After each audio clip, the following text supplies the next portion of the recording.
Alors, on peut désormais expérimenter ce que vous appelez des sortes de jeux vidéo dans le monde réel, oui, avec des amis. Ça s'appelle les escape games. Alors escape game pourquoi? Parce que vous avez 1 heure pour vous échapper d'une salle où vous êtes enfermé. 1 heure avec vos amis, ça se joue à 4 ou 5. Ça utilise pas mal de mécaniques connues dans les jeux vidéo d'énigmes. Il faut fouiller la pièce, trouver les énigmes qui vont vous permettre de débloquer de nombreux cadenas. Ça cartonne depuis des années en Asie. C'est arrivé en France il y a 2 ans. On en trouve de plus en plus dans toute la France. Et le plus important donc dans un escape game, eh bien c'est le décor, c'est l'immersion. Vous l'avez peut-être vu là, il y en a un où on doit s'échapper d'un vrai métro à la RATP. Ils sont en train de le finir, ça a l'air délirant. Ça marche très bien évidemment avec les reconstitutions historiques.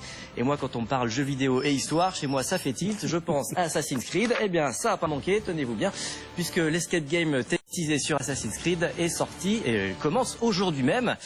On a pu le tester hier soir en avant-première et ça marche super bien. Alors ça commence par un petit briefing où on vous explique que vous allez pouvoir pénétrer dans l'appartement d'un descendant d'un Templier. Il faut aller récupérer l'artefact. Voilà, ça se passe rue Cardinal Lemoine évidemment. C'est un descendant du Cardinal Lemoine, c'est bien pensé.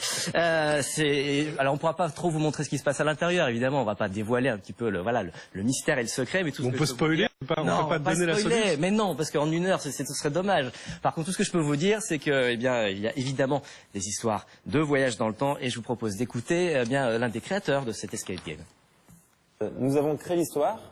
On a proposé justement de relier ça au Cardinal Lemoine, puisque c'est la rue dans laquelle nous sommes. On trouvait ça sympa en termes de clin d'œil. Rester dans la véracité des faits historiques. Et puis ensuite, on a créé le déroulement, les énigmes, l'arborescence, avec oui, un contrôle et puis un suivi d'Ubisoft pour s'assurer qu'on respectait bien les codes de la marque. Et puis aussi les petits clins d'œil qu'attendront les fans. Et qu'en fait, finalement, on se sente dans la thématique Assassin's Creed, mais aussi bien qu'on puisse résoudre l'histoire si on ne connaît pas l'environnement. C'est ça qui peut se résoudre sans trop d'aide, ce qui veut dire on peut vraiment la réaliser seul, qui est assez chouette, assez interactive et plutôt immersive parce que forcément les décors sont très impressionnants. Donc c'est aussi l'objectif. Et puis pour terminer, il n'y a pas qu'Assassin's Creed qui se décline en dehors du jeu vidéo. La saga Dark Souls dont on vient de fêter